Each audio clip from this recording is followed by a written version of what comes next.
자, 오늘은 에네르기파 말고 전자기파 하도록 하겠습니다. 자, 학습목표는 다양한 전자기파를 스펙트럼 종류에 따라 구분하고 그 사용례를 설명할 수 있다, 이렇게 되겠고요. 그래서 오늘 하는 부분은 뭐 한마디로 얘기하자면 외워야 되는 부분이다, 이렇게 보면 되겠습니다. 근데 그나마 다행인 것은 여러분이 상식이 있다면 상식적으로 알고 있는 것들이 많이 있을 거기 때문에 뭐 추가로 외울 게 그렇게 많지는 않을 것 같습니다. 교과서 168에서 172쪽 사이고요. 예. 우선 전자기파의 특성에 대해서 먼저 얘기를 할 텐데, 전자기파는 모든 파동 중에서 유일하게 매질이 필요 없는 파동이라고 했습니다. 근데 매질이 필요 없다라는 게요, 매질이 진짜 필요 없다라는 거예요. 그러니까 전자기파 입장에서는 어떤 물질이 있으면 자기가 에너지를 전달할 때 도움이 되는 게 아니라 방해가 되는 요소가 됩니다. 그래서 전자기파 같은 경우에는 진공에서 빛의 속력이 진공에서의 속력이 가장 빠르거든요. 전자기파를 빛이라고도 합니다. 빛 전자기파 같은 겁니다. 그래서 진공에서의 빛의 속력을, 보통 이게 자연에서 중요한 상수기 때문에 콘스탄트의 앞자를 따서 C라고 표기를 하는 게, 사실 이건 제 추측입니다. 네. 어쨌든 이 C라고 표기를 하고요. 네. 아예 몇 년 전만 해도 제가 요거 외울 때 아파트 한 채 값 정도라고 얘기했는데 지금 아파트 값이 많이 올라가지고 그렇게 할 수가 없을 것 같네요. 3억 미터/세컨드 정도 됩니다. 3억이요. 네. 그리고 진공에서 빛의 속력은 일정합니다. 이때 일정하다는 건 무슨 의미냐면 진동수와 관계없이 모두 동일합니다. 진공에서 빛의 속력은 진동수에 따라서 색깔이 다르거든요, 전자기파는.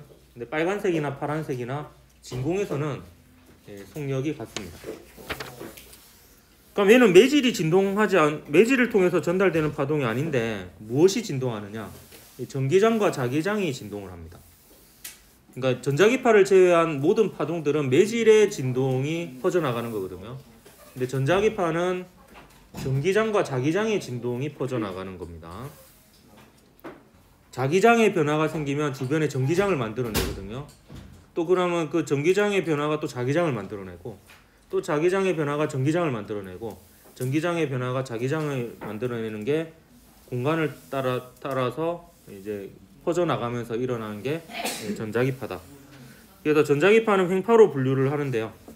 보통 횡파는 매질의 진동 방향과 파동의 진행 방향이 수직일 때 횡파인데, 전자기파의 경우는 매질이 아니라 전기장과 자기장의 진동 방향하고 전자기파의 진행 방향이 수직이어서 횡파로 분류가 됩니다. 그리고 빛의 속력에 대해서 잠깐 얘기하면, 빛의 속력은 파장과 진동수의 곱, 역시 파동이니까 이렇게 표현할 수 있는데, 여러분 상식 수준에서 이걸 알아야 되겠습니다. 빨주노초 파남보 가시광선 중에서 빨간색 쪽이 파장이 길고 진동수가 작습니다. 그리고 파란색 쪽으로 갈수록, 보라색 쪽으로 갈수록 파장이 짧고 진동수가 큽니다.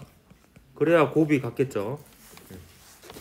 네. 그래서 빨주노초 파남보 중에서 빨간색 쪽이 파장이 긴 것, 저기 보라색 쪽이 파장이 짧은 것, 이렇게 기억을 하도록 합니다. 진동수는 뭐 거꾸로니까 반대로 생각을 하면 되겠고요.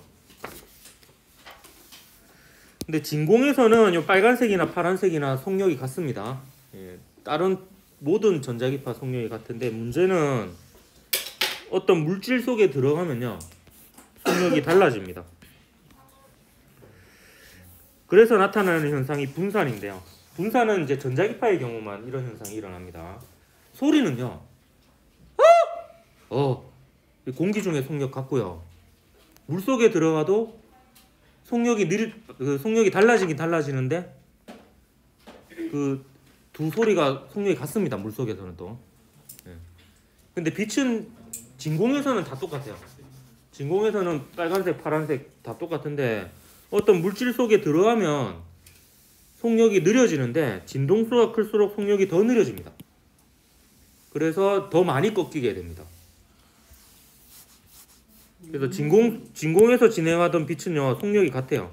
공기 중에서도 거의 같다라고 보면 됩니다. 공기나 진공이나 별 차이 안 나거든요. 그래서 진공에서는 속력이 빨간색이나 파란색이나 CC 이렇게 같은데 프리즘 안에 들어가면요 물질 속에 들어가는 거니까 속력이 둘 다 느려집니다. 그래서 V1, V2로 C보다는 작은 속력이 되는데 파란색이 더 많이 느려져서 속력의 차이가 더 심하니까 굴절이 더 많이 됩니다. 그래서 빨간색이 좀 덜 꺾이고 파란색이 더 많이 꺾이고 이렇게 해서 이렇게 색깔별로 진동수별로 빛이 분리되어서 이게 나타나는 것을 스펙트럼이라고 얘기를 합니다. 그래서 진동수가 이제 클수록 속력이 더 느려지기 때문에 이 대소관계를 보면 이렇게 되겠습니다. 진공에서 빛의 속력이 제일 빠르고요. 그다음 물질 속에 들어가면 빨간색 속력이 진공에서보다 느린데 파란색은 더 많이 느려져서 물질 속에서는 속력이 다르다 이렇게 볼 수가 있습니다. 그렇게 해서 이렇게 스펙트럼을 관찰하면 이제 진동수별로 이제 전자기파를 이제 분리해낼 수 있고 특정 진동수 영역에다가 전자기파의 이름을 붙여서 우리가 이걸 얘기를 하거든요. 근데 여기서 요게 이제 순서인데 뭐 요거나 같은 내용입니다. 그래서 밑에 걸 보고 얘기를 할게요. 그래서 전자기파의 종류를 이제 구분할 수가 있는데 제가 순서대로 적은 거예요. 위로 올라갈수록 제가 물론 빨간색으로 적었습니다. 위로 올라갈수록 파장이 길고 진동수가 작은 전자기파가 되겠고요. 아래로 내려갈수록 제가 이불로 파란색으로 적었어요. 파장이 짧고 진동수가 큰 녀석이 되겠습니다. 그래서 여러분이 알아야 될 것은 요 순서하고요. 순서하고 각각의 쓰임에 대해서 알아야 되겠습니다. 외우는 방법 알려줄게요. 일단 가장 중심에 가시광선이 있습니다. 딱 우리 눈에 보이는 빛 가시광선이 있고 가시광선 중에 빨주노초 파남보 중에서 빨간색 바깥쪽 영역에 있는 빛을 적외선이라고 합니다. 그러니까 적외선은 빨간색보다 파장이 긴 녀석이에요. 그래서 빨간색보다 파장이 긴 녀석이 적외선이고요. 빨간색 바깥쪽 선이고요. 빨주노초 파남보 중에서 보라색 바깥쪽 선, 보라색을 자색이라고도 하거든요. 이거를 자외선이라고 합니다. 영어로는 울트라 바이올렛 해가지고 줄여서 UV라고 하죠. UV. 그래서 자외선 차단 크림 보면은 안티 UV 이렇게 적혀 있잖아요. 이게 이제 자외선이 되겠습니다. 자, 그 다음에 파장이 제일 긴 녀석은요. 회절이 잘 돼요. 회절이 잘 돼서 통신에 유리합니다. 생활과 과학에서 잠깐 했었는데요. 회절이 뭐냐면 이런 거예요. 파동이 어떤 틈을 지나면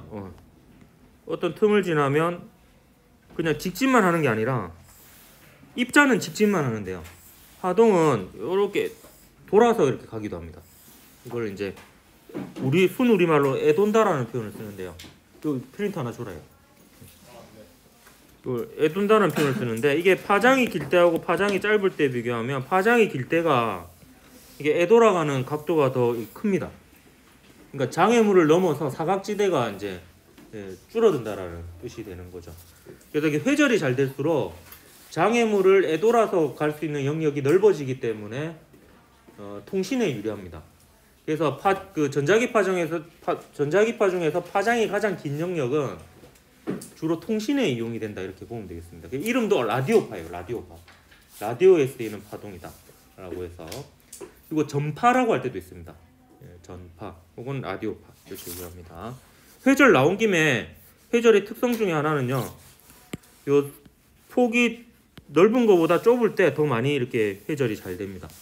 이것도 그냥 더불어서 말 나온 김에 하도록 하겠습니다. 어떤 물리적 대상이 이렇게 회절 현상을 보이게 되면 파동으로 분류를 할 수가 있습니다. 또 나중에 다시 얘기를 하도록 할게요. 요것도 사실 회절 현상인데요. 제가 초등학교 때 아침 조례 전체 조례 해본 적 있습니까? 운동장에 이렇게 다 모여가지고 열중시하고 이렇게 해봤잖아. 한 번쯤은 해봤을 텐데 아마 6년 동안. 예. 예. 우리는 매주 했어요. 매주. 아 이게 정말 싫었어요. 월요일 1교시마다 이게 전체 조례를 했거든요. 전체. 이게 제일 괴로운 게 지겨워요. 이게 가만히 이렇게 서 있어야 되는데 저는 그때 주로 그 앞 사람의 그림자를 관찰했습니다. 그때 이제 뭔가 의문이 하나 생기더라고요. 왜냐면 초등학교 때 빛은 직진한다라고 배우거든요. 예, 빛이 직진하는 게 맞다면 요 그림자의 경계가 뚜렷해야 됩니다. 빛이 오는 부분과 안 오는 부분이 있어야 되니까 뚜렷해야 되는데 그림자의 경계들이 다 보면은 자세히 보면 뿌예요. 이 뿌얀 부분은 뭐냐면 빛이 일부만 도달했다는 거거든요. 이게 초등학교 때는 몰랐고 중학교 가니까 회절이라는 현상이라는 것을 알게 되었고요. 이것도 잘 보면요, 요 꼬리 털 있는 부분이 더 뿌예요. 왜냐하면 그 털하고 털 사이가 틈이 좁기 때문에 회절이 더 잘 돼요. 그래서 이제 그 더 이렇게 뿌연 현상, 회절 현상이 더 많이 일어나게 됩니다. 그래서 이 라디오파는 전파라고도 하는데 회절이 잘 되기 때문에 통신에 유리하고요. 장애물을 이렇게 잘 애돌아 넘어가는 거죠. 그래서 회절을 순 우리말로 애돌이라고 합니다. 이걸 이제 무선 통신에 이용이 돼요. 그래서 방송이라든지 라디오 방송, TV 방송 이용이 되고, 그다음 RFID는 라디오 프리퀀시 아이덴티피케이션이에요. ID는 여러분 ID 패스워드 할 때 ID예요. 개인 식별 번호. 그리고 이제 이게 라디오 프리퀀시, 라디오파라는 뜻입니다. 그래서 이게 대표적인 예로는 교통카드, 버스 찍는 거 있잖아요. 네. 그거랑 이제 그 하이패스 카드, 이런 게 이제 라디오파를 이용한 장치입니다. 자, 그 다음에 또 뭐를 외우냐면 그 감마선을 외워요. 제일 이제 극과 극을 외웁니다. 감마선은 진동수가 제일 커요. 파장이 제일 짧고. 그래서 에너지가 제일 셉니다. 방사선입니다. 그리고 감마선 짝지가 X선이에요. X선도 방사선이에요. 그래서 요걸 짝으로 기억을 하고, 나머지 이제 하나가 남는 게 마이크로파입니다. 마이크로파는 이제 라디오파 다음으로 파장이 길어요. 그래서 얘도 무선 통신에 이용돼요. 근데 얘는 어떤 느낌을 가지면 되냐면 라디오파보다는 좀 더 고급적인 통신에 이용된다, 이렇게 생각을 하면 됩니다. 그래서 레이더, 위성 통신, 이게 라디오, TV보다는 좀 더 고급진 통신이거든요. 그리고 휴대전화, 데이터 통신도 라디오파가 아니라 이제 마이크로파를 쓰게 됩니다. 아, 요거 조금 논란이 있을 수 있는데요. 그 휴대전화, 데이터 통신 같은 경우에 라디오파라고 볼 수도 있는 부분이 있어서 라디오파하고 마이크로파에 약간 경계에 있거든요. 그래서 수능 특강에는 마이크로파라고 나와 있어요. 휴대전화에 쓰이는 전자기파를. 근데 내가 이게 궁금해서 좀 여기저기 찾아봤거든요. 찾아봤더니 여기 뭐야, 그 한국교육과정평가원에서 만든 전자기파 스펙트럼 교사용 지도서가 있는데 거기에는 또 휴대전화를 라디오파로 분류를 해놓고 있어요. 그래서 이거 논란이 되기 때문에 수능에서 이거 물어보지는 못할 것 같고요. 근데 교과서나 수능 특강은 대부분은 휴대전화는 마이크로파로 분류를 하고 있고, 지금 계속 발전할수록 파장이 점점 짧아지고 있기 때문에 휴대전화에서 쓰는, 그래서 지금 현재는 마이크로파라고 보는 게 더 타당합니다. 그 와이파이하고 블루투스도 마이크로파를 씁니다. 그래서 좀 더 고급적인 통신은 다 마이크로파다, 이렇게 보면 되겠고요. 그 다음에 전자레인지 쓰이는데요. 전자레인지의 영문 이름이 마이크로웨이브 오븐입니다. 마이크로파를 이용한 오븐인데요. 이거 누가 발견했냐면 군인이 발견합니다. 군인이 요 레이더 기지에서 날씨가 추운데 초콜릿이 계속 녹는 거예요. 그래서 이걸 역추적해서 보니까 그 레이더에 쓰는 마이크로파 중에서 유독 요 2.45GHz의 진동수를 가진 영역에서 초콜릿이 녹는다는 것을 발견하게 됩니다. 그래서 연구한 결과 이게 물의 공명진동수라는 것을 알게 돼요. 이 공명진동수가 뭐냐면 제가 그 칠판을 이렇게 탁 치잖아요. 그럼 특정 진동수의 소리가 나요. 왜냐하면 얘는 그게 공명진동수예요. 그러니까 그냥 진동을 막 시켰을 때 그 물체가 자연스럽게 진동하는 진동수가 공명진동수입니다. 예를 들면 그네 있죠, 그네. 그네를 한번 딱 밀잖아요. 그럼 일정한 진동수로 진동을 해요. 그러면 그 진동수의 보조를 맞춰서 타이밍을 맞춰서 밀면 그네의 진폭이 커지죠. 그게 공명입니다. 그러니까 물은 자연스럽게 진동하게 놔두면 2.45GHz로 진동합니다. 예. 그래서 이거하고 딱 외부 자극을 맞춰주면 물의 진동이 점점 커져서 뜨거워지는 거죠. 그게 마이크로웨이브 오븐 전자레인지가 되겠습니다. 그다음 적외선, 점점 이제 파장이 짧아집니다. 아래로 갈수록 적외선까지도 통신에 이용됩니다. 근데 적외선은 광통신에 이용됩니다. 무선으로 막 가는 건 아니고 광통신에 이용이 되고요. 그다음 각종 센서, 열감지, 온도계 이런 그 출근할 때마다 찍는 거 있잖아요. 그게 이제 적외선 카메라예요. 왜냐하면 물체의 온도마다 거기서 많이 나오는 전자기파의 종류가 다른데 우리 체온 정도면은 적외선이 나오고요. 태양 정도면은 가시광선이 제일 많이 나와요.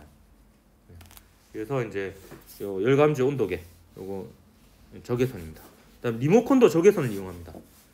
그래서 여러분이 몸의 체온을 잘 조절해 가지고 잘 모아 가지고 적외선을 TV 쪽으로 보내면 TV를 끌 수 있습니다.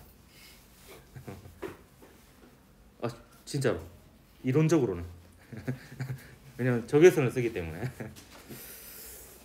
그래서 갑자기 TV가 꺼지면 놀라지 말고 아 이게 리모컨과 똑같은 적외선이 나왔구나 내 몸에서 이렇게 생각하면 되겠고. 요 리모컨 앞에 LED 달려 있는데요. 적외선이니까 눈에 안 보이거든요.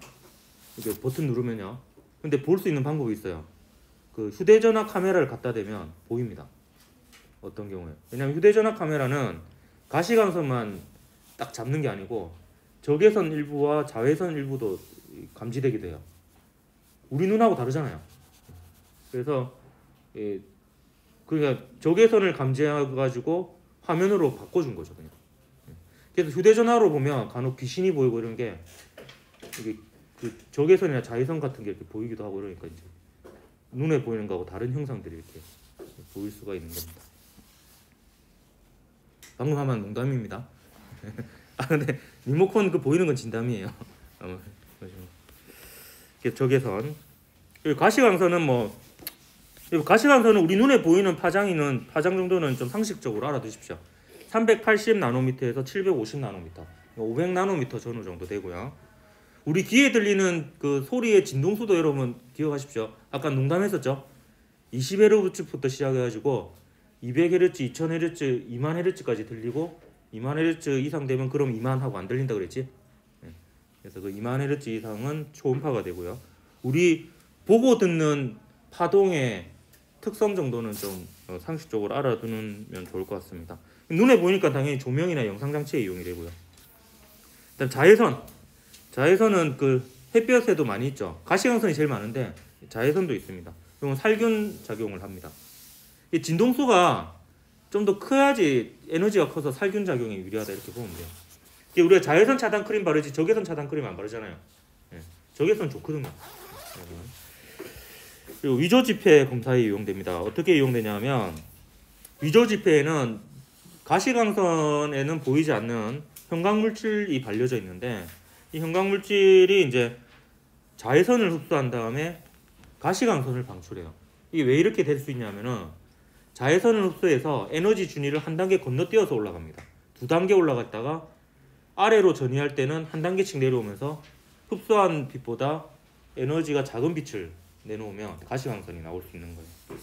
그래서 이제 요런 데 이제 쓰입니다. 그리고 자외선은 그 차단 크림 바르는 이유가 피부 노화를 일으키고 이렇게 피부암을 일으키기도 합니다.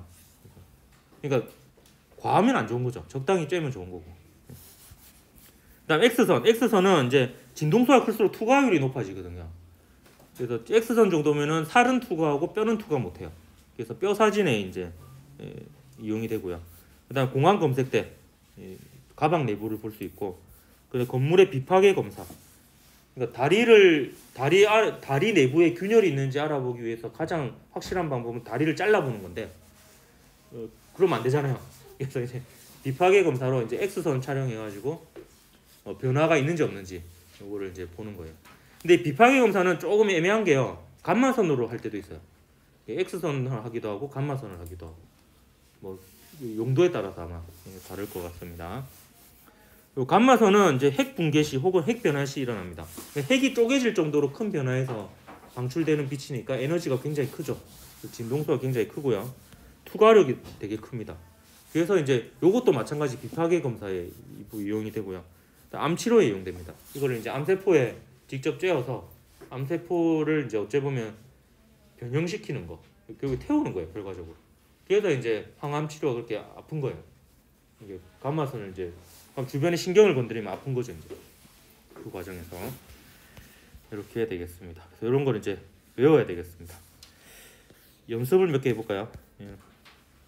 자, 열 치료기, 열화상 카메라, 기온도계 뭐 이용한 겁니까? 적외선입니다. 아까 말한 것 중에서 이제 요거는 빠졌는데 안과에 가면은 이제 그 가기 전에 한 5분 앞에 앉아 있다 가라고 하는 데 있죠. 예, 요게. 근데 요거 사실 평소에도 할 수 있는 게 우리 체온 정도면 적외선 나온 데 있잖아. 손을 비벼가지고 좀 온도를 높인 다음에 이게 손바닥을 이게 눈에 갖다 대면 요거랑 똑같은 거예요. 그래서 이렇게 한 번씩 해주면 좋아요. 눈이 이제 외부하고 노출되어 있기 때문에 우리가 체온보다는 좀 낫거든요. 그래서 이게 좀 온도를 이렇게 좀 높여주면 혈액 순환도 잘 되고 좀 세포도 좀 더 잘 이렇게 자기가 해야 될 일을 잘 할 수 있게 되겠죠. 그다음 칫솔 살균기와 식기 소독기는 자외선을 이용합니다. 잘 보면 약간 푸르스름하고 약간 보라색 빛이 나와요. 이게 왜 그러냐면 이게 자외선이 나오는 등이라고 해서 딱 자외선만 딱 나오는 게 아니라 그 주변도 조금 나오는 거예요.